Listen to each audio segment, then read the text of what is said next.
The disturbance and contention in the armies after the death of Alexander, chaps 1-2. How Perdiccas assumed the regency, and the division of the satrapies, chaps 3-4. Revolt of the Greeks in the upper satrapies, and the dispatch of Python as general against them, chap 4. Description of the situation in Asia and of the satrapies therein, chaps 5-6. How Python conquered the Greeks who had rebelled, chap 7. How the Athenians began what is known as the Lamian War against Antipater, chaps 8-9. How Leosthenes, having been made general and having assembled an army, defeated Antipater in battle and shut him up in Lamia, chaps 9-12. The death of the general Leosthenes and the funeral oration in his honor, chap 13. How the satrapies were taken over by those to whom they had been assigned, chap 14. The cavalry battle of the Greeks against Leonatus and the victory of the Greeks, chaps 14-15. How Antipater took over the army of Leonatus after the latter had been slain in battle, chap 15. How Clytus, the Macedonian admiral, defeated the Greeks in 2 naval battles, chap 15. How Perdiccas, after defeating King Ariarathes in a great engagement, took the king and many others captive, chap 16. How Craterus, going to the aid of Antipater, defeated the Greeks and ended the Lamian War, chaps 16-17. The dealings of Antipater with the Athenians and the other Greeks, chap 18. Concerning the achievements of Ptolemy in the war about Cyrene, chaps 1921.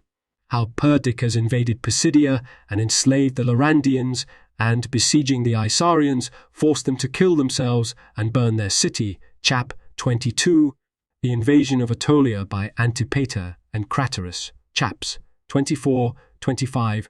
The transfer of the body of Alexander from Babylon to Alexandria, and description of the magnificent funeral chariot, chaps 26-28. How Eumenes, defeating Craterus in an engagement, killed him and Neoptolemus in the battle, chaps 29-32. How Perdiccas invaded Egypt and was destroyed by his friends, chaps 33-36. How Python was chosen guardian of the kings and Aridaeus with him, and Antipater afterwards, chaps 36-39. How Antipater, being set up as supreme commander, divided the satrapies anew at Triparadisus in Syria, chap 39. How Antigonus, having been made general by Antipater, defeated Eumenes, chaps 40-41. About Eumenes and the strange changes of fortune that befell him, chap 42. How Ptolemy added Phoenicia and Coele Syria to his domains, chap 43. How Antigonus defeated Alcetas in a noteworthy engagement, chaps 44-47. The death of Antipater and the taking over of the royal army by Polyperchon, chaps 48-49. How Antigonus, encouraged by the death of Antipater and by his own accomplishments, became a competitor for the throne, chaps 50-52.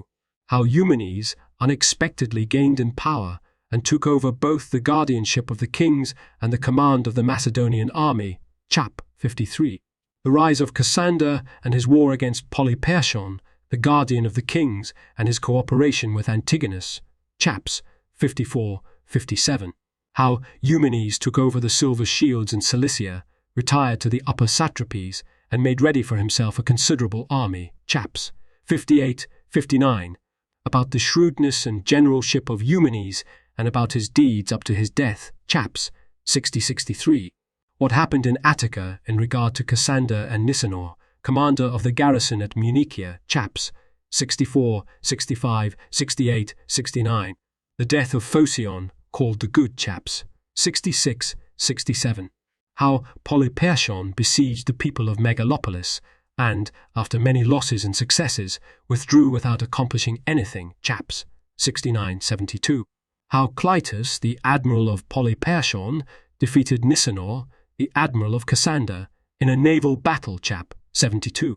How Antigonus gained the supremacy on the sea by brilliantly defeating Clytus in a naval battle, chap 72.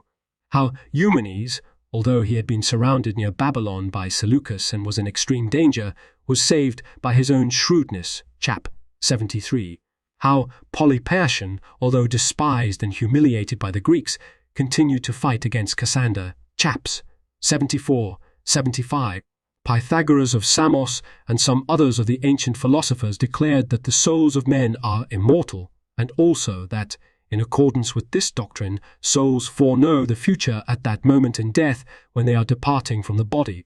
It seems that the poet Homer agreed with them, for he introduced Hector at the time of his decease, foretelling to Achilles the death that was soon to come upon him.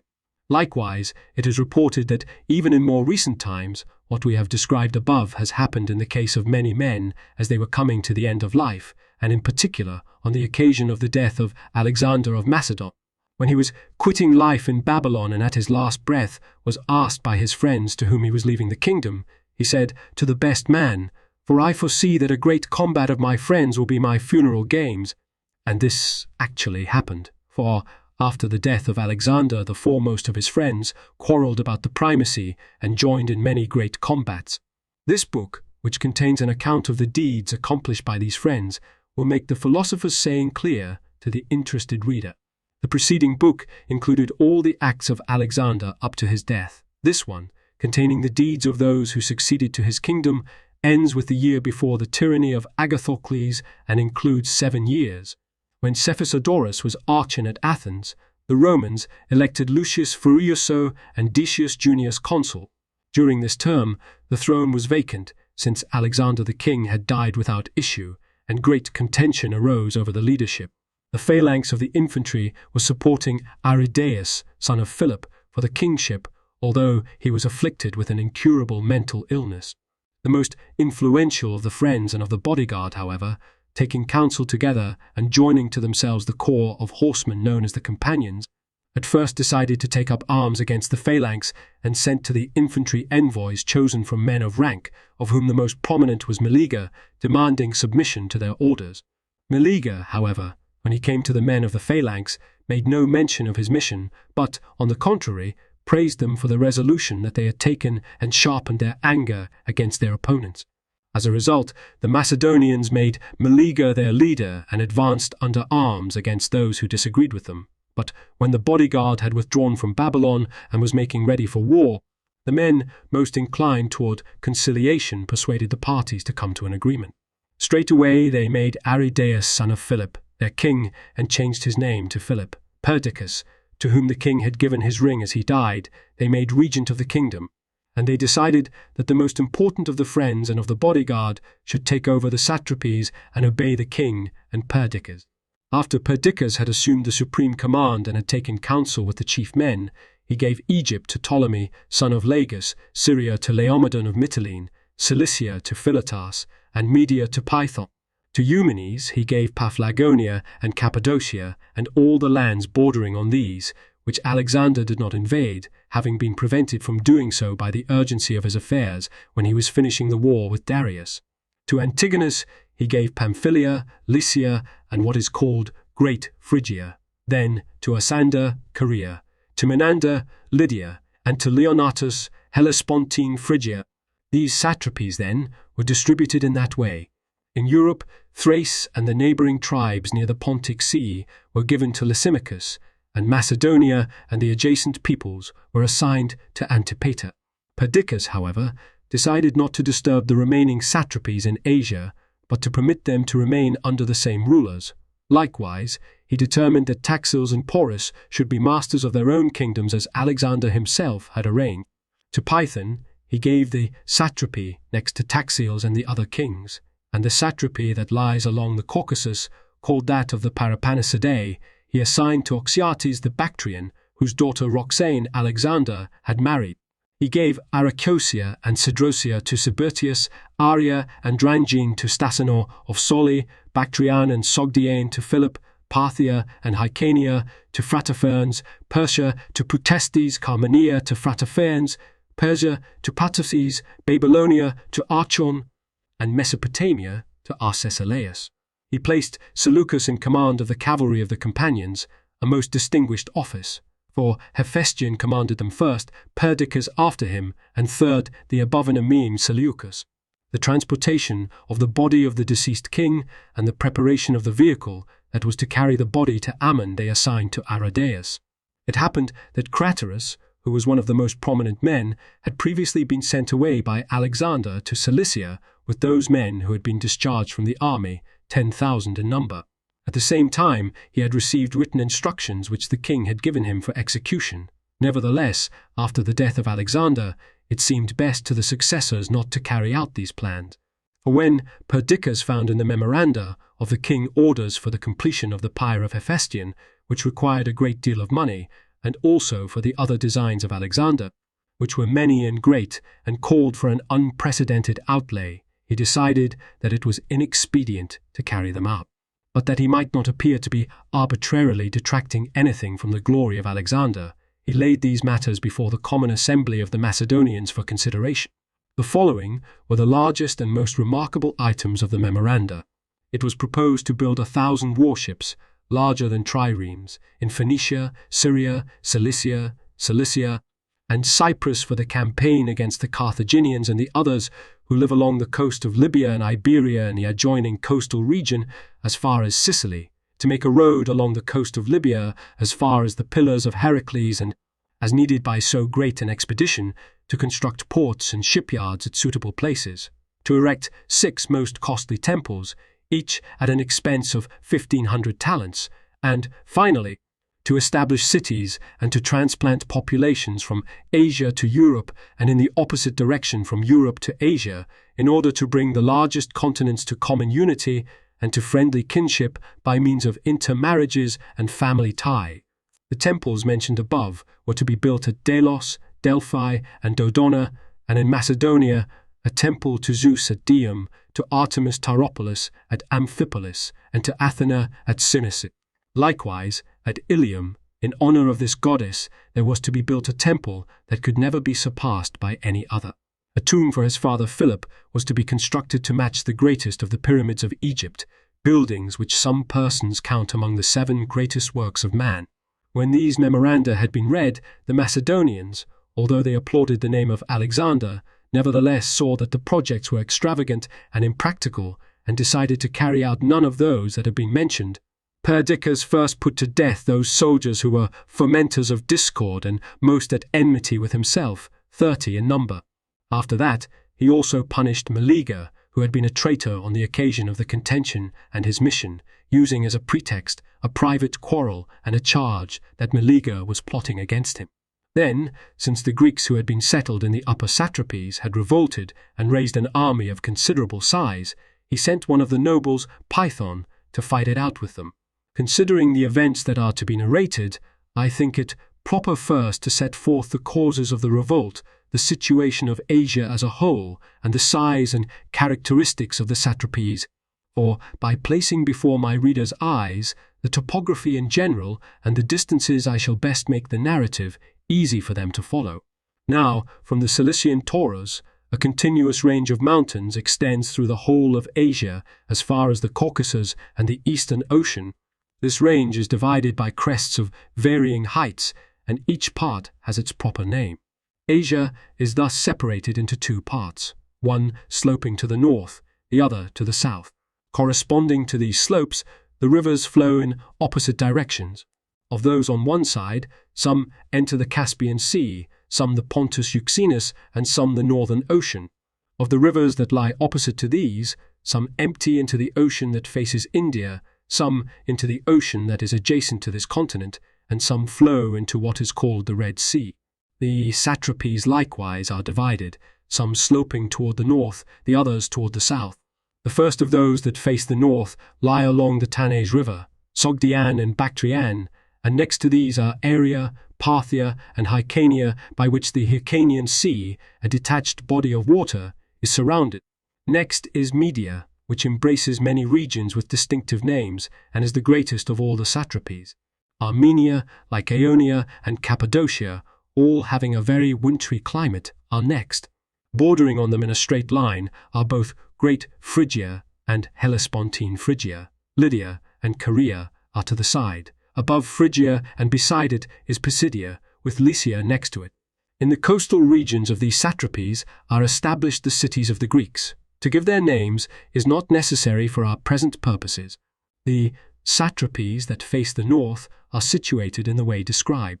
Of those satrapies that face the south, the first one along the Caucasus is India, a great and populous kingdom inhabited by many Indian nations, of which the greatest is that of the Gandharida, against whom Alexander did not make a campaign because of the multitude of their elephants. The river Ganges, which is the deepest of the region and has a width of 30 stades, separates this land from the neighboring part of India. Adjacent to this is the rest of India, which Alexander conquered, irrigated by water from the rivers and most conspicuous for its prosperity. Here were the dominions of Porus and Taxiles, together with many other kingdoms, and through it flows the Indus River, from which the country received its name. Next to the Indian satrapy Arachosia was marked off, and Cedrosia and Carmania and Persia next to them, in which are Susian and Citacine. Next comes Babylonia, extending to the Arabian desert. On the other side, in the direction from which we make the march inland, is Mesopotamia, encompassed by 2 rivers, the Euphrates and the Tigris, to which it owes its name. Next to Mesopotamia are Upper Syria, as it is called, and the countries adjacent thereto along the sea, Cilicia, Pamphylia, and Coele Syria, which encloses Phoenicia. Along the frontiers of Coele Syria, and along the desert that lies next to it, through which the Nile makes its way and divides Syria and Egypt, the best satrapy of all, and one that has the greatest revenues, was set up, Egypt. All these countries are very hot, since the air in the south is different from that which extends to the north. The satrapies, then, that were conquered by Alexander are situated as described, and were distributed to the most noteworthy men. The Greeks, who had been settled by Alexander in the upper satrapies, as they were called, although they longed for the Greek customs and manner of life, and were cast away in the most distant part of the kingdom, yet submitted while the king was alive through fear, but when he was dead, they rose in revolt. After they had taken counsel together, and elected Philon the Aenianian as general, they raised a considerable force. They had more than 20,000 foot soldiers and 3,000 horse, all of whom had many times been tried in the contests of war, and were distinguished for their courage. When Perdiccas heard of the revolt of the Greeks, he drew by lot from the Macedonians 3,000 infantry and 800 horsemen. As commander of the whole, he selected Python, who had been of the bodyguard of Alexander, a man full of spirit and able to command, and assigned to him the troops that had been drawn. After giving him letters for the satraps, in which it was written that they should furnish Python 10,000 footmen and 8,000 horsemen, he sent him against the rebels. Python, who was a man of great ambition, gladly accepted the expedition, intending to win the Greeks over through kindness and, after making his army great through an alliance with them, to work in his own interests and become the ruler of the upper satrapies. But Perdiccas, suspecting his design, gave him definite orders to kill all the rebels when he had subdued them, and to distribute the spoils to the soldiers. Python, setting out with the troops that had been given to him and receiving the auxiliaries from the satraps, came upon the rebels with all his forces. Through the agency of a certain Aenianian, he corrupted Diodorus, who had been made a commander of 3,000 among the rebels, and won a complete victory. But when the battle was begun and the victory was doubtful, the traitor left his allies without warning and withdrew to a certain hill, taking his 3,000 men. The rest, believing that these were bent on flight, were thrown into confusion, turned about and fled. Python, being victorious in the battle, sent a herald to the conquered, ordering them to lay down their arms and to return to their several colonies after receiving pledges. When oaths to this effect had been sworn and the Greeks were interspersed among the Macedonians, Python was greatly pleased, seeing that the affair was progressing according to his intentions. But the Macedonians, remembering the orders of Perdiccas and having no regard for the oaths that had been sworn, broke faith with the Greeks. Setting upon them unexpectedly and catching them off their guard, they shot them all down with javelins and seized their possessions as plunder. Python then, cheated of his hopes, came back with the Macedonians to Perdiccas. This was the state of affairs in Asia. In Europe, the Rhodians drove out their Macedonian garrison and freed their city, and the Athenians began what is called the Lamian War against Antipater. It is necessary to set forth the causes of this war, in order that the events that took place in it may be made clearer. A short time before his death, Alexander decided to restore all the exiles in the Greek cities, partly for the sake of gaining fame, and partly wishing to secure many devoted personal followers in each city to counter the revolutionary movements and seditions of the Greeks. Therefore, the Olympic Games being at hand, he sent Nicanor of Stagira to Greece, giving him a decree about the restoration, which he ordered him to have proclaimed by the victorious herald to the crowds at the festival. Nicanor carried out his instructions, and the herald received and read the following message: King Alexander, to the exiles from the Greek cities. We have not been the cause of your exile, but, save for those of you who are under a curse, we shall be the cause of your return to your own native cities. We have written to Antipater about this, to the end that if any cities are not willing to restore you, he may constrain them. When the herald had announced this, the crowd showed its approval with loud applause. For those at the festival welcomed the favor of the king with cries of joy and repaid his good deed with praises. All the exiles had come together at the festival, being more than 20,000 in number. Now, people in general welcomed the restoration of the exiles as a good thing, but the Aetolians had exiled the Oeniadae from their native city and expected the punishment appropriate to their wrongdoing. For the king himself had threatened that no sons of the Oeniadae, but he himself, would punish them. Likewise, the Athenians, who had distributed Samos in allotments to their citizens, were by no means willing to abandon that island. Being no match, however, for the forces of the king, they remained quiet for the time being, waiting for a favorable opportunity which fortune quickly gave them. When Alexander died a short time thereafter, and left no sons as successors to the kingdom, the Athenians ventured to assert their liberty and to claim the leadership of the Greeks. As a resource for the war, they had the sum of money left by Harpalus, the story of which we told in full in the preceding book, and likewise the mercenaries who, some 8,000 in number, had been dismissed from service by the satraps and were waiting near Taenarum in the Peloponnesus. They therefore gave secret instructions about these to Leosthenes the Athenian, ordering him at first to enroll them as if acting on his own responsibility without authority from the city, in order that Antipater, regarding Leosthenes with contempt, might be less energetic in his preparations, and the Athenians, on the other hand, might gain leisure and time for preparing some of the things necessary for the war. Accordingly, Leosthenes had very quietly hired the troops mentioned above, and, contrary to general belief, had secured a considerable number of men ready for action. For these men, who had campaigned throughout Asia for a long time and had taken part in many great conflicts, had become masters of warfare.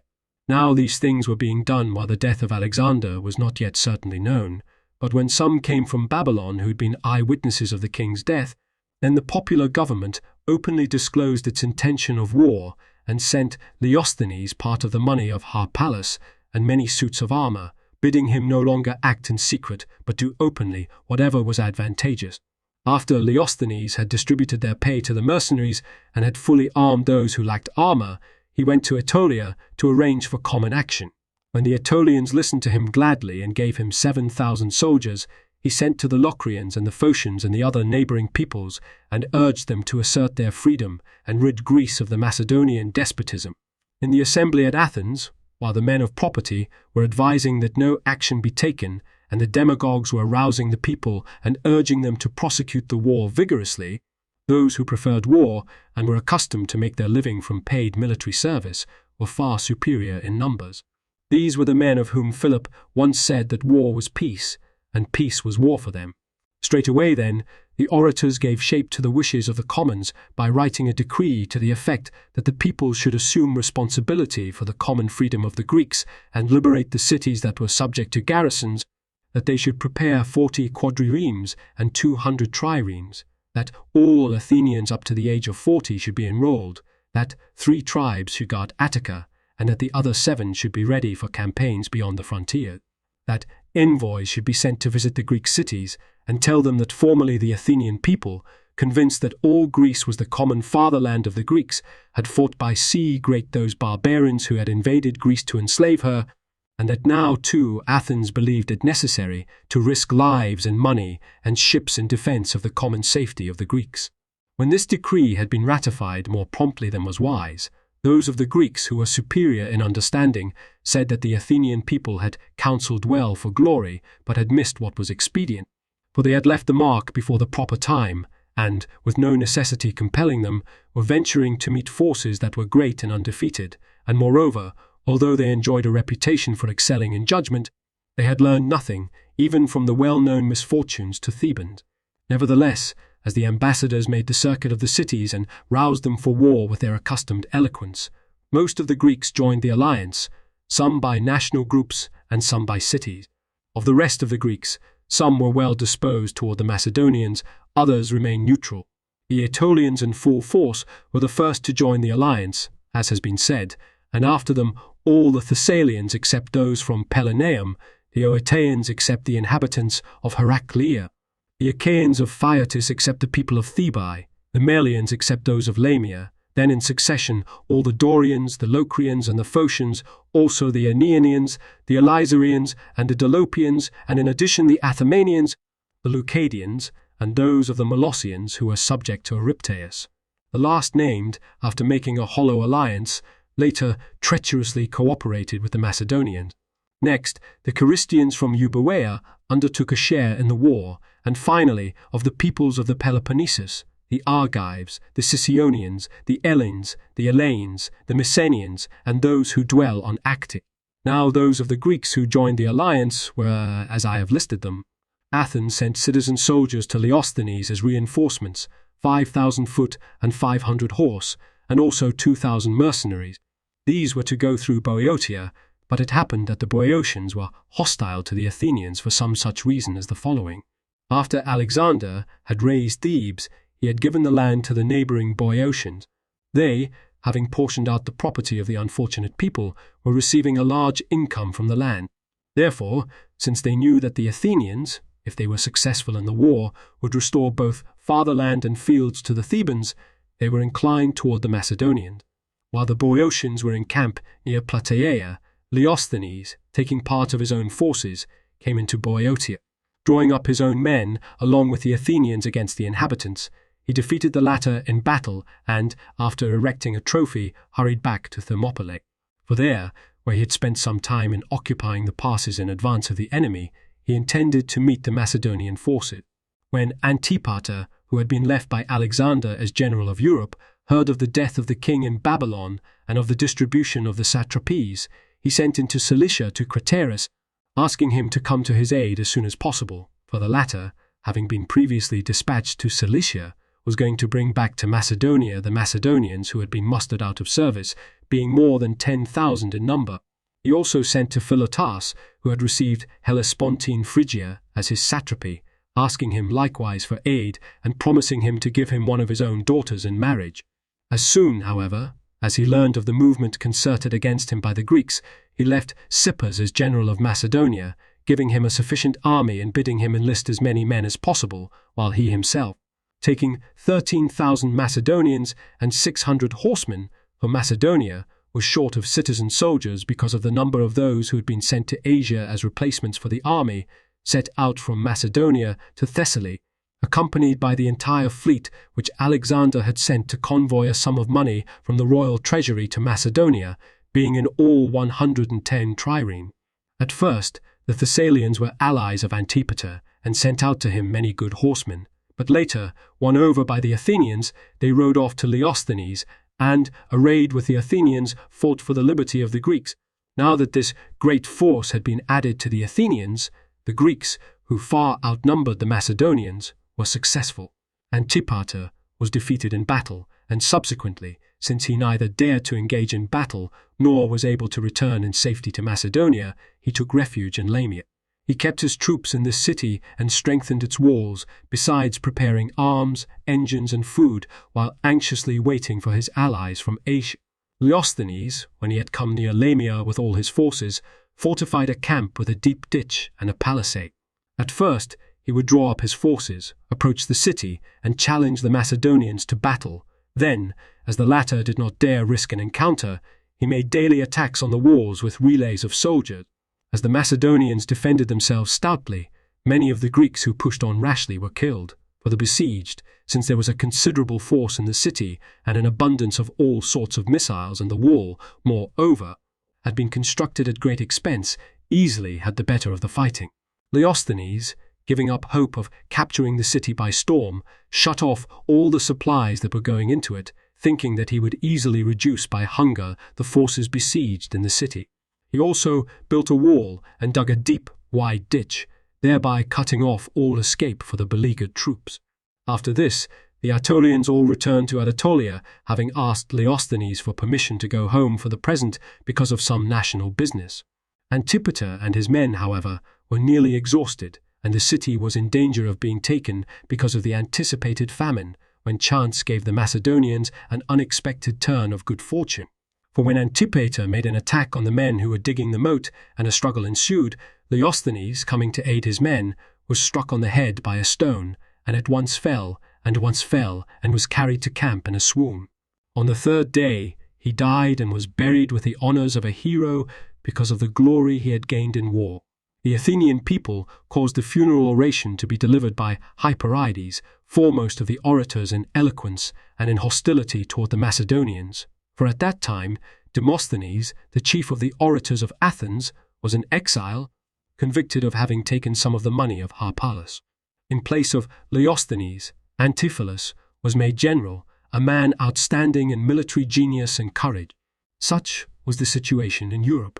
In Asia, of those who had shared in the division of the satrapies, Ptolemy took over Egypt without difficulty and was treating the inhabitants with kindness.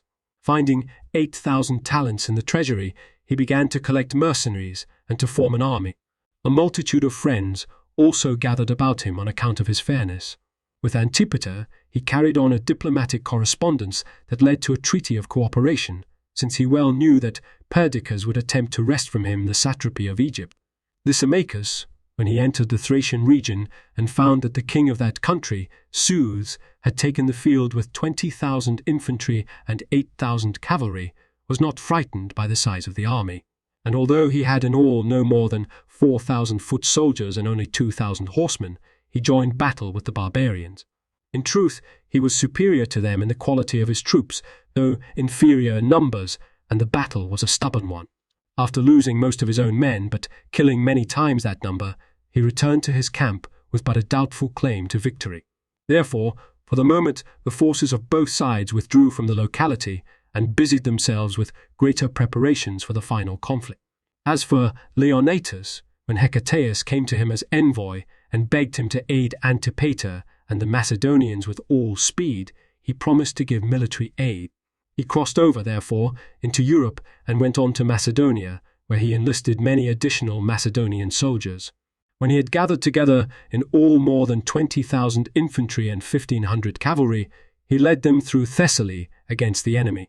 The Greeks, giving up the siege and burning their camp, sent away to the town of Militia the camp followers, who were useless in a pitched battle, and a baggage train, while they themselves went forward with light equipment and ready for battle in order to engage the forces of Leonatus before Antipater joined them and both armies came together in one place. They had in all 22,000 foot soldiers, for all the Aetolians had previously departed to their own country, and not a few of the other Greeks had at that time scattered to their native states. More than 3,500 horsemen took part in the campaign, 2,000 being Thessalians exceptional for their courage. In these, especially, the Greeks trusted for victory. Now, when a fierce cavalry battle had gone on for some time and the Thessalians, thanks to their valor, were gaining the upper hand, Leonatus, after fighting brilliantly even when cut off in a swampy place, was worsted at every point. Stricken with many wounds, and at the point of death, he was taken up by his followers and carried, already dead, to the baggage train.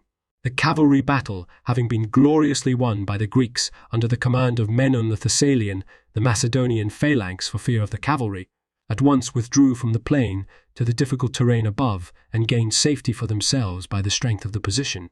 When the Thessalian cavalry, which continued to attack, was unable to accomplish anything because of the rough ground, the Greeks, who had set up a trophy and gained control of the dead, left the field of battle.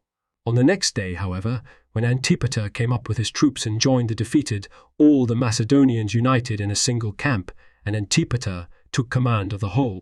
He decided to avoid fighting for the present and, in view of the fact that the enemy was superior in cavalry, determined not to retreat through the plain.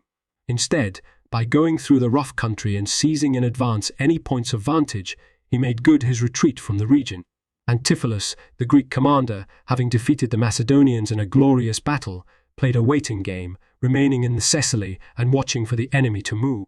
The affairs of the Greeks were thus in thriving condition, but since the Macedonians had command of the sea, the Athenians made ready other ships in addition to those which they already had, so that there were in all 170. Clytus was in command of the Macedonian fleet, which numbered 240. Engaging with the Athenian admiral Ovation, he defeated him in 2 naval battles and destroyed a large number of the ships of the enemy near the islands that are called the Echinades. While these things were going on, Perdiccas, taking with him King Philip and the royal army, campaigned against Ariarathes, the ruler of Cappadocia. His failure to take orders from the Macedonians had been overlooked by Alexander, owing to the struggle with Darius and its distractions, and he had enjoyed a very long respite as king of Cappadocia. As a result, he had amassed a great sum of money from the revenues and had formed a large body of native troops and mercenaries. He was thus ready to enter the lists against Perdiccas in defense of his kingdom with 30,000 infantry and 15,000 cavalry. Perdiccas joined battle with him and, defeating him in the conflict, slew men to the number of 4,000 and took captive more than 5,000, among them Ariarathes himself. Now the king and all his relatives Perdiccas tortured and impaled, but to the conquered people he granted immunity, and after putting in order the affairs of Cappadocia, he gave the satrapy to Eumenes of Cardia, just as it had originally been assigned. About the same time, Craterus also departed from Cilicia and arrived in Macedonia to reinforce Antipater and to make good the defeats that the Macedonians had suffered. He brought with him 6,000 foot soldiers from those who had crossed into Asia with Alexander and 4,000 from those who had been enlisted on the march, 1,000 Persian bowmen and slingers and 1,500 horsemen. Entering Thessaly and freely yielding the chief command to Antipater, he shared a camp with him beside the Peneus River. Including those who had been under Leonatus, there were gathered together in all more than 40,000 heavy armed infantry, 3,000 bowmen and slingers, and 5,000 cavalry. The Greeks, who were encamped against them at this time, were far inferior in numbers, for many of them, despising the enemy because of their former good fortune, had gone away to their own cities to look after their private affairs. Since many soldiers were absent from duty for this reason, there remained in camp only 25,000 foot soldiers and 3,500 cavalry. They placed their chief hope of victory in the latter because the men were brave and the ground was level. At last, Antipater began to draw up his forces each day and challenge the Greeks to battle. For a while these waited for their men to return from their cities, but since time was pressing, they were forced to come out and stake all. They drew up their lines, placing the cavalry in front of the phalanx of infantry, since they were eager to decide the battle by means of this arm. When the cavalry had met in battle and the Thessalian horsemen were getting the advantage because of their valor, Antipater led out his own phalanx and, rushing upon the infantry of the enemy, began to make great slaughter. The Greeks, since they were not able to withstand the weight and number of the enemy, immediately withdrew to the rough ground, carefully keeping their ranks. Thus they occupied the higher ground and easily repulsed the Macedonians thanks to their possession of the superior position. Although the Greek cavalry had gained the advantage, as soon as the horsemen learned of the withdrawal of the infantry, they at once retired toward them. Then, after such a combat as I have described, the battle was broken off, as the scales of victory swung in favor of the Macedonians. More than 500 of the Greeks were killed in the battle, and 130 of the Macedonians. On the next day, Menon and Antipholus, the leaders of the Greeks, came together and took counsel whether they should wait for the allies from the cities, and then, when they were in position to fight on equal terms, seek a final decision, or, yielding to the present situation, should send envoys to seek a truce. They decided to dispatch heralds to treat for peace. These carried out their orders, but Antipater answered that the cities must negotiate separately, or he would by no means make a mass settlement. Since the Greeks refused to agree to peace terms city by city, Antipater and Craterus began to lay siege to the cities in Thessaly and to take them by storm, since the Greeks could not send aid to them. When the cities were thus badly frightened and each on its own account began to send envoys about a settlement, Antipater came to terms with all of them, granting them peace on easy terms. This resulted in a movement among the cities to secure their safety separately, and all quickly obtained terms of peace. But those who were most hostile to the Macedonians, the Aetolians, and the Athenians, deserted by their allies, took counsel about the war with their own generals. Antipater, after he had destroyed the alliance of the Greeks by this device, led all his forces against the Athenians. The people, bereft of the aid of their allies, were in great perplexity. All turned to Demades and shouted that he must be sent as envoy to Antipater to sue for peace. But, although he was called on by name to give advice, he did not respond. He had been convicted 3 times of introducing illegal decrees, and for this reason he had been deprived of his rights as a citizen and was prevented by the laws from advising. Yet, on being restored to full rights by the possible, he was at once sent as envoy along with Phocion and some others. When Antipater had heard what they had to say, he made answer that he would end the war against the Athenians on no other condition than that they surrender all their interest to his discretion, for, after they had shut Antipater up in Lamia, they had made that same reply to him when he had sent envoys about peace. The people, not being in position to fight, were forced to grant to Antipater such discretion and complete authority over the city. He dealt humanely with them, and permitted them to retain their city and their possessions and everything else. But he changed the government from a democracy, ordering that political power should depend on a census of wealth, and that those possessing more than 2,000 drachmas should be in control of the government and of the election. He removed from the body of citizens all who possessed less than this amount on the ground that they were disturbers of the peace and warmongers, offering to those who wished it a place for settlement in Thrace. These men, more than 12,000 in number, were removed from their fatherland, but those who possessed the stated rating, being about 9,000, were designated as masters of both city and territory and conducted the government according to the constitution of Solon. All were permitted to keep their property uncurtailed. They were, however, forced to receive a garrison with Menelaus as its commander, its purpose being to prevent anyone from undertaking changes in the government. The decision in regard to Samos was referred to the kings. The Athenians, being thus humanely treated beyond their hopes, secured peace, and since henceforth they conducted their public affairs without disturbance and enjoyed the produce of the land unmolested, they quickly made great progress in wealth. When Antipater had returned to Macedonia, he presented Craterus with suitable honors and gifts, giving him also his eldest daughter Phyla in marriage, and helped him to prepare for his return to Asia. He likewise showed moderation in dealing with the other Greek cities, both reducing their citizen bodies and wisely reforming them, for which he received eulogies and crowns. Perdiccas, restoring their city and territory to the Samians, brought them back to their fatherland after they had been exiles for 43 years. Now that we have narrated all the actions in the course of the Lamian War, we shall turn to the war that took place in Cyrene, so that the course of our history may not deviate too much from the chronological sequence. But it is necessary to go back a little in time in order to make clearer the several series of events. When Harpalus had fled from Asia and sailed to Crete with the mercenaries, as we have shown in the preceding book, Thybron, who was regarded as one of his friends, treacherously murdered him and gained control of the money and the soldiers, who numbered 7,000. He also took possession of the ships, embarked the soldiers on them, and sailed to the land of the Cyrenians. He had taken with him the exiles from Cyrene, and was using them as instructors in his project because of their knowledge of the locality. When the Cyrenians opposed him and a battle took place, Thybron was victorious, killing many and taking captive no small number. By gaining control of the harbour and besieging and frightening the Cyrenians, he forced them to come to terms and to agree to give him 500 talents of silver and to contribute half of their chariots to aid his campaign. He sent envoys, moreover, to the other cities, asking them to make an alliance on the ground that he was going to subdue the neighbouring parts of Libya. He also treated as spoil the property of the traders that had been captured in the port and gave it to his soldiers as plunder, calling forth their zeal for the war. Although the affairs of Thybron were thus prospering, fortune by a sudden shift humbled him through the following circumstances. One of his leaders, a Cretan by birth, whose name was Massicles, a man of experience in warfare, quarrelled with him, having complained about the distribution of the booty, and being contentious by nature and bold, he deserted to the Cyrenians.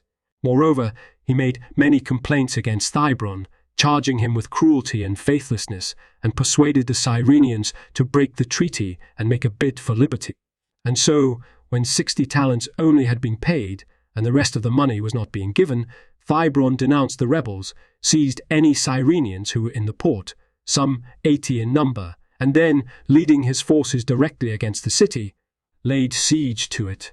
As he was unable to accomplish anything, he returned to the port.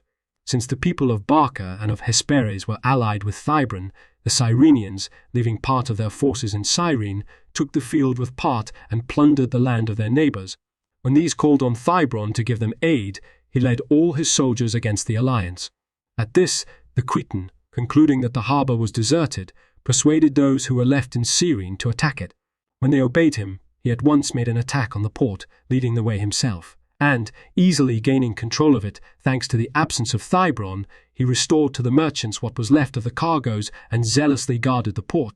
At first, Thybron was disheartened, since he had lost an advantageous position and the equipment of his soldiers, but afterwards, when he had recovered his spirits and captured by siege the city called Tochira, his hopes again rose. It chanced, however, that in a short time he again encountered great misfortunes. The crews of his ships, having been deprived of their harbour and resulting short of food, were accustomed each day to go out into the country and gather supplies there. But the Libyans ambushed them as they were wandering about the country, killed many, and took no small number captive. Those who escaped the danger fled to the ships and sailed away for the allied cities. But when a great storm overtook them, most of the ships were swallowed by the sea. Of the rest, some were cast ashore in Cyprus, others in Egypt. Nevertheless, Thybron, although he had encountered such a misfortune, did not give up the campaign. Selecting those of his friends who were fitted for the task, he sent them to the Peloponnesus to hire those of the mercenaries who were waiting about near Taenarum, for many of the discharged mercenaries were still roaming about seeking paymasters, and at that time there were more than 2,500 of them at Taenarum. His messengers engaged these and set out upon the voyage to Cyrene. But before their arrival, the Cyrenians, encouraged by their successes, joined battle and defeated Thybron, killing many of his soldiers. But when, on account of these failures, Thybron was now ready to abandon the operations against Cyrene, he unexpectedly regained courage. For as soon as the soldiers from Taenarum put into port and a large force was added to his strength, he became confident in spirit. As the Cyrenians saw the tide of war again rising, they summoned the allied forces from the neighbouring Libyans and from the Carthaginians, and having collected in all 30,000 men, including their citizen soldiers, they made ready to reach a final decision in battle. When a great battle had taken place, Thybron, having won the victory with great slaughter of the enemy, was overjoyed, believing that he would at once capture the adjacent cities. But the Cyrenians, whose commanders had all been killed in the battle, elected the Cretan massacres general along with others. Thybron, elated by the victory, laid siege to the port of the Cyrenians and made daily assaults on Cyrene. As the war continued a long time, the Cyrenians, who were in want of food, quarrelled among themselves, and the commons, gaining the upper hand, drove out the rich, who, bereft of their fatherland, fled some to Thybron, others to Egypt. The latter, after persuading Ptolemy to restore them, returned bringing with them a considerable force, both infantry and naval, with Ophelas as general. The exiles who were with Thybron, hearing of the approach of these men and attempting to go over to them secretly at night, were detected and cut down to a man.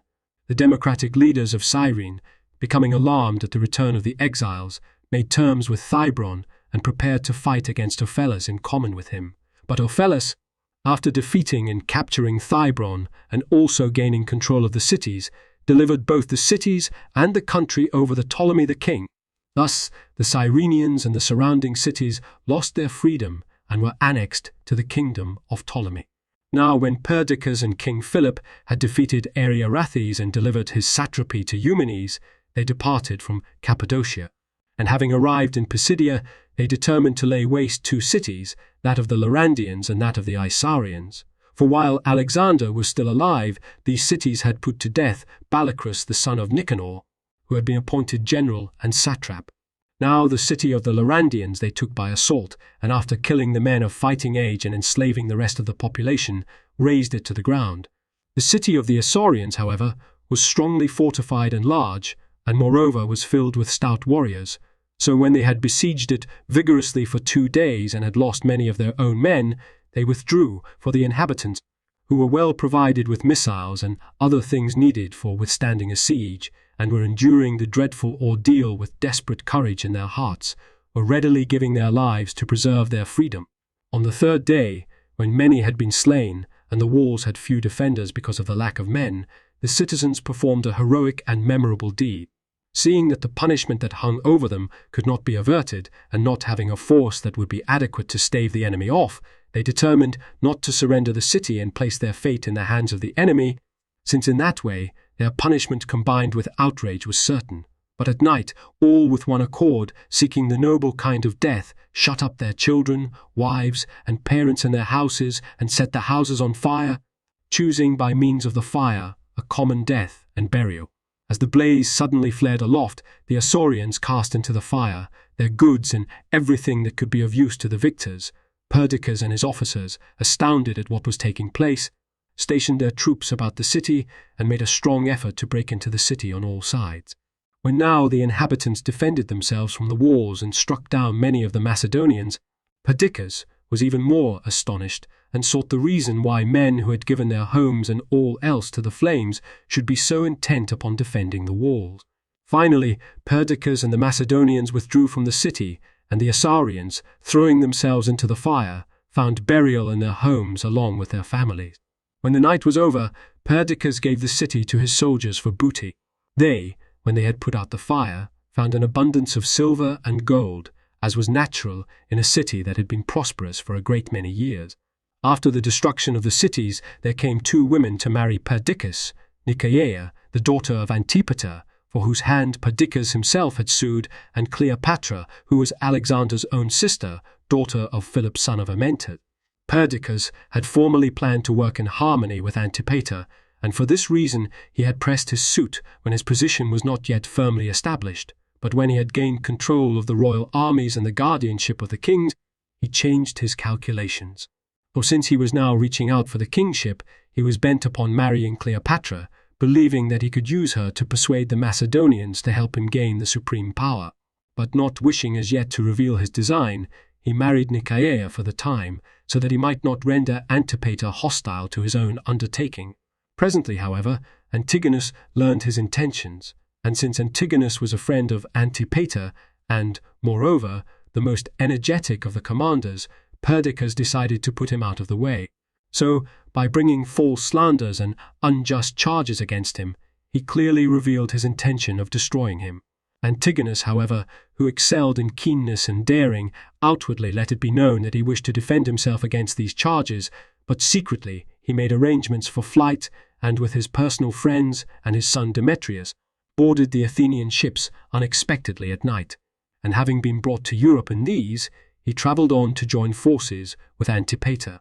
At this time, Antipater and Craterus had taken the field against the Aetolians with 30,000 infantry and 2,500 cavalry. For of those who had taken part in the Lamian War, the Aetolians alone were left unconquered. Although such great forces were sent against them, they were in no panic-stricken mood, but gathering together all who were in the full vigour of manhood, to the number of 10,000, they retired to the mountainous and rough places, in which they placed the children, the women, and the old, together with the greater part of their wealth. The cities that could not be defended they abandoned, but those that were particularly strong they secured, each with a considerable garrison, and boldly awaited the approach of the enemy. Antipater and Craterus, coming into Aetolia and finding that the cities which were easy to capture were deserted, moved against the men who had withdrawn into the difficult region. At first, then, the Macedonians, violently attacking positions that were strongly fortified and in broken terrain, lost many of their soldiers, for the hardihood of the Aetolians, joined with the strength of their positions, easily turned back men who rushed headlong into dangers beyond reach of succour. Afterward, however, when Craterus had built shelters and was forcing the enemy to stay through the winter and to hold out in regions that were covered with snow and lacking in food, the Aetolians were brought into the greatest dangers, for they had either to come down from their mountains and fight against forces numbering many times their own and against famous generals, or to remain and be utterly destroyed by want and cold. When they were already giving up hope of salvation, relief from their troubles appeared of its own accord, just as if one of the gods had been moved to pity by their high courage. For Antigonus, he who had fled from Asia, joined Antipater and told him the whole plot of Perdiccas, and that Perdiccas, after marrying Cleopatra, would come at once with his army to Macedonia as king and deprive Antipater of the supreme command. Craterus and Antipater, dumbfounded by the unexpected news, met in council with their commanders.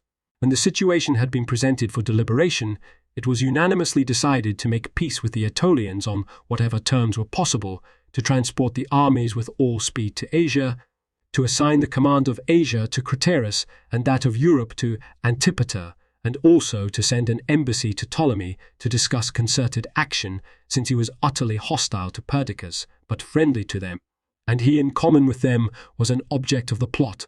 Therefore they at once made a treaty with the Aetolians, firmly resolved to conquer them later and to move them all, men, women, and children, to the most distant desert of Asia. When they had recorded a decree embodying these plans, they made preparations for the campaign.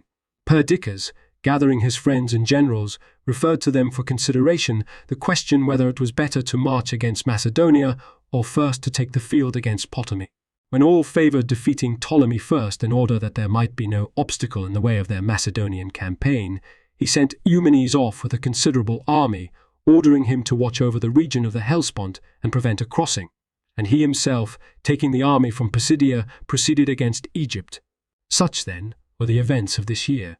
The Lord Editor's Notes: 1. i.e., those of the far eastern part of the empire. 2. Homer, Iliad, 22.358-360. 3. Key P. Arrian, Anabasis of Alexander, 7.26. 3. Curtius, 10.5. 5. Justin, 12.15.6. 8. 4. Diodorus, 19.2. 1. Dates the beginning of the tyranny of Agathocles in the archonship of Demogenes, 317-16. The events recorded in Book 18 are divided among the years of 4 archons: Cephisodorus, 323-2, chaps 225, Philocles 322, 1 chaps 322, 1 chaps 26, 43, Re Polydorus 319-18, chaps 44, 57, and Archippus 308, the burial of Alexander, chaps 26, 28, and the campaign of Eumenes against Craterus, chaps 29-32, which fill the first part of Diodorus's narrative of 322, are placed by the Marmaperium in the following year. The remaining years recorded by Diodorus as taking place in 322-1 are not mentioned in the Marmaparium, which has no entry for 320. It seems impossible to determine whether the chronological confusion is due to Diodorus himself or to one or more undiscoverable lacunae in the manuscript. For a further discussion of this problem, note on chronology in the introduction to this volume. 5. Cephisodorus was archon in 323-2. According to the conventional Varronian chronology, Lucius Furius Camillus and Decimus Junius Brutus Sceva were consuls in 325 BCE, the former holding the office for a second time, Livy 8.29-2. Keep H. Stuart Jones in Cambridge Ancient History 7.321-322. 6 for other accounts of the quarrel and the settlement key. Dexippus, Vrach 100.8, Arrian, F. 156.1, 1.3, Curtius 10.68, Justin 13.24, Plutarch, Eumenes 3.1. 7. According to Plutarch, Alexander 77.5, Aridaeus's mother was an obscure woman named Philina, and his own mental deficiency was due to a drug given him by Olympias. 8 Perdiccas did in fact act as sole regent, but by the terms of the settlement, the power was divided between him and Craterus, and Meleager was made Perdiccas's lieutenant, Dexippus, lieutenant Dexippus, Vrach 100.84, Arrian, Vrach 156.11, 3, Justin 13.45. Diodorus omits any reference to the expected son of Roxane, who was to share the throne with Aridaeus, but beginning with chapter 18.6, He regularly speaks of the kings rather than of the king. 9. This list of satrapies and satraps agrees, with the exceptions noted below, with that Indexippus, Both, 100.8, Arrian, F. Grace, 156.158, and Curtius, 10.10, 16 also agree but do not include the Eastern satrapies. Justin, 13.4925, is very inaccurate. 10. Media Mea, CP, on S3. 11. Arrian assigns this command jointly to Antipater and Craterus. 12. Kep, Book 17.86, 789.6. 13. I.e., the Hindu Kush. 14. Dexippus gives this name as Radafernes. 15. Dexippus gives this name as Neoptolemus. 16. Atropates, father-in-law of Perdiccas, had been satrap of all Media, Arrian, Anabasis 4.183, 7.45. He now retained the northwest portion, henceforth known as Lesser Media or Media Atropatene, which soon became independent and was ruled by his descendants for many years, Strabo 11.13, 1. 17. In spite of Justin, 13.46, this is not Philip Aridaeus, the king. Keep, Chap, 26, 28, and 36.7. Pausanias, 1.63, states that the body was to be buried in Macedon, and Arrian, Reish, 156.9, 25, implies that the body was not to go to Egypt. A pity for us that Alexander was not buried in Macedon. Some of the Macedonian royal tombs were discovered intact in 1977, with the bodies of his son and maybe his half-brother as well. See the Aegae page at Livius. 18. Keep, Book 17.109, 1. 19. For a discussion of these plans in general, and in particular of the plan for invading Africa and Europe, see W. W. Tarn, Journal of Hellenic Studies, 49, 1939, Pone 124, 124, 124, 135, and C. A. Robinson, Jr., American Journal of Philology 61, 402, 412. 20. Since the pyre had already been completed, Book 17.114, 115, the reference here appears to be to the tomb planned by Alexander, Plutarch, Alexander, 72.3. 21. The attack is to be directed against the non-Greeks on the northern coast of Africa and on the southern coast of Europe from Spain to Sicily. Keep, Arrian, Anabasis, 7.1, 14, Curtius, 10.1, 1718, Plutarch, Alexander, 68.1. 22. Cyrnus in Macedon is otherwise unknown, but the name is found elsewhere in Greece. Herodotus, 9.105, Pliny, Natural History, 4.53, and the change to Cyrus, although easy, seems unnecessary. 23. Keep, Strabo, 13.1, 26. 24. Kep E, Book 1.6329. Antipater of Sidon, Pal, Anthol, 9.58, an epigrammatist of the 2nd century BCE, gives the following as the 7 wonders of the world: the walls of Babylon, the statue of Zeus by Pheidias, the hanging gardens of Babias, the hanging gardens of Babylon, the Colossus of Rhodes, the pyramids of Egypt, the mausoleum at Halicarnassus, and the temple of Artemis at Ephesus. Other lists combine the walls and the hanging gardens of Babylon and add the pharaohs at Alexandria. 25. Curtius, 10.9, 18, says 300. Arrian, Vark, 156.14. 26. P. Chap, 2.3. 27. i.e., those of the far eastern part of the empire. 28. The Caucasus is the Hindu Kush. The Eastern Ocean is specifically the Bay of Bengal, but thought of as forming the eastern boundary of Asia. The division of Asia by the Taurus Range follows Eratosthenes, Strabo, 2.1, 1, 2.5, 31, 32. 29. These 3 bodies of water are, respectively, the Arabian Sea, the Bay of Bengal, called the Eastern Ocean above, and the Persian Gulf. This continent is probably Asia.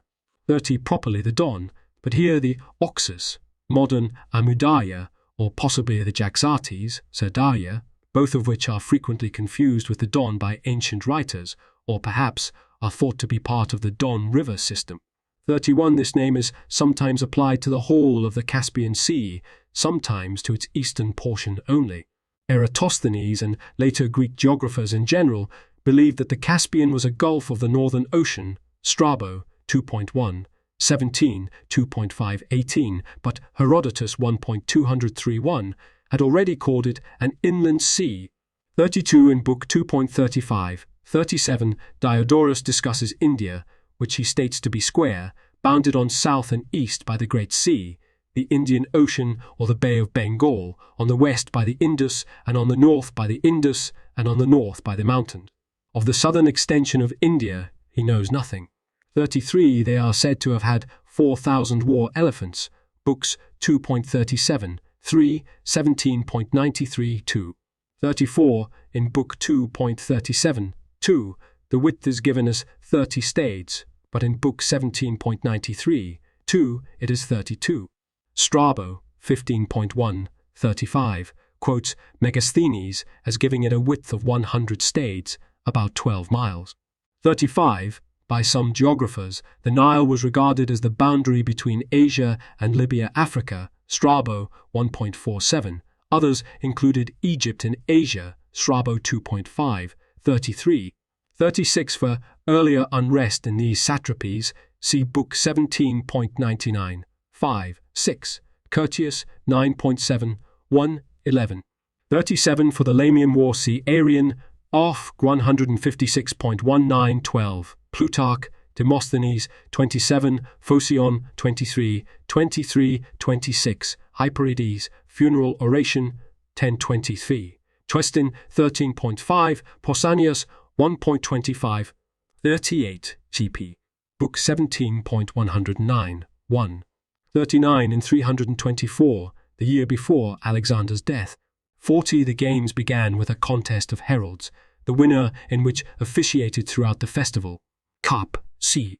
Suetonius Nero 24.1, Pausanias 5.22, 1, and J.G. Fraser on this passage. All 41 CP. Plutarch, Alexander 49.8, 42 Key P. Book 17.108, 4.8. The mercenaries brought to Greece by Harpalus were no longer available, chap 19.2, 43 Key P. Book 17.111, 1.3. 44. Leosthenes himself had been instrumental in repatriating many of these mercenaries. Pausanias 1.25, 5, 8.52.5, possibly as an agent of Athens. 45. But see critical note on this passage. Justin 13.58 estimates the Athenian force as 200 ships in all. The critical note to the Greek text reads, Tetraes men tesseraconta, trieres de diakosias, Wesseling, trieres de diakosias, Wesseling, tetraes de s. 46. For the destruction of Thebes by Alexander Kep. Book 17.814. 47. i.e., the inhabitants of Doris in central Greece. Or 48. Keep. Books 17.109, 1 and 18.4, 1, 16.4. 49. This is an error for Leonatus. Cow. Sheep. Chaps. 3.1 and 14.4. 50. For a different account of his death, see Justin 13.5, 12, 13. 51. A considerable part of this oration is extant. 52. According to A. Schaeffer, Demosthenes and Sinzide II, Leipzig, 1885, 3.341, Demosthenes had returned to Athens before this time. Keep. See. Plutarch, Demosthenes, 27.45. 53. The account is continued in chap. 15.1. 54. CP. Chap. 29.1. 55. CP. Arrian, Bach, 156.1, 10. 56. We have no account of the immediate sequel. Soothes retained his title, but seems to have become an unwilling ally of Lysimachus, whom he deserted in 313, Book 19.73, 8. 57. i.e., of Lamia, chap. 13.6, which had continued through the winter of 323-2. Militia is north of Lamia in southern Thessaly. 58 GP. Arrian, Vark, 156.19. Justin, 13.5, 14, 16. 59 Diodorus has condensed his account of the naval campaign to the point of unintelligibility, although it was probably the decisive factor in the war. We cannot even be sure whether Diodorus intends to mention 2 sea battles or 3. T. Wallick, Revue de Philologie, 48, 1924, 23f. Reconstructs the campaign as follows. While part of the original Athenian fleet of 240 ships, chap. 10.2, blockaded the fleet of Antipater in the Malian Gulf, the rest held the Hellespont and for a time prevented Leonatus from coming to the aid of Antipater. Although this fleet was increased to 170 ships, it was defeated in the spring of 322 by the larger fleet of Clytus at Abydos, pp. Inscriptiones Graecae, Editio Minor, 2.298 and 493. Clytus then crossed the Aegean and defeated the other Athenian fleet with great loss at the Lycides Islands in the Malian Gulf. See critical note, and at once removed to Amorgos for the final battle, Plutarch, Demetrius, 11.3. Marmor Parium for 323-2, which ended Athenian sea power forever. It is hard to see how any battle of this war could have taken place near the Echinades off the west coast of Acarnania, but this name may conceal a reference to Echinus on the north shore of the Malian Gulf. The critical note to the Greek text of Esnin, peri tas kaluminas Echinadas Nessus, reads, Grauer suggests Lycadas for Echinadas, see note to translation. 60, according to Hieronymus of Cardia, Fach 154.4, Ariarathes lived to the age of 82. Or this campaign key.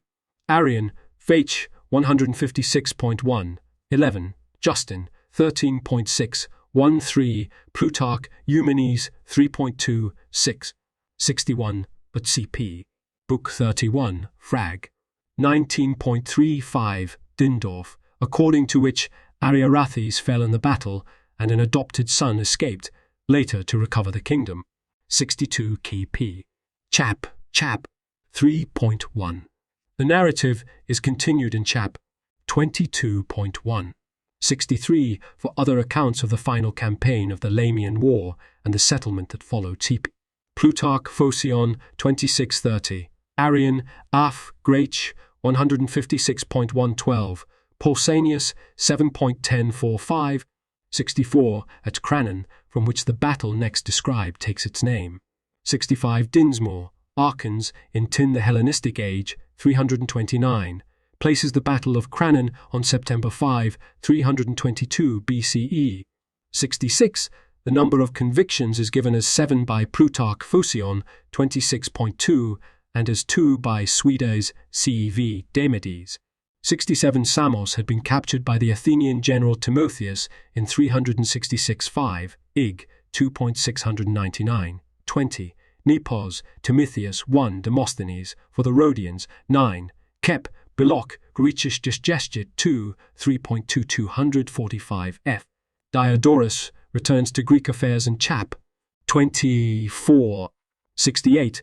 The Battle of Crannon probably took place in September, 322, Plutarch, Camillus, 19, W.B. Dinsmore, Archons of Athens in the Hellenistic Age, 329, but the settlement of Athens may not have been completed for several years. Cambridge Ancient History, 6.458 f. 69 CP, Book 17.10848. 70 according to Pausanias, 2.33, 4. Harpalus was murdered either by his slaves or by a Macedonian named Pausanias. For other accounts of Thybran's campaign against Cyrene and his final defeat by Ptolemy Cup. Arrian, Frach, 156.9, 1619, Justin, 13.6, 18, Marmor Parium for 322. In Book 17.186 and in Arrian the number of mercenaries is given as 6,000. 71, also called Hesperides, Hesperides, and Berenice, modern Benghazi, the westernmost city of Cyrene. Barca lies a short distance northeast. 72 IE, against the Cyrenians and their Libyan and Carthaginian army, who are not mentioned until chap. 21.4. 73.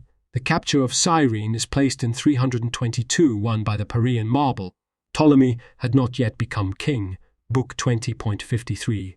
For the later attempt of the Cyrenians to recover their freedom, see Book 19.79, 1-3.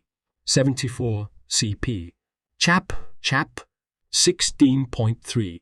75 Justin 13.613 tells much the same tale, but in connection with Perdiccas's war against Ariarathes.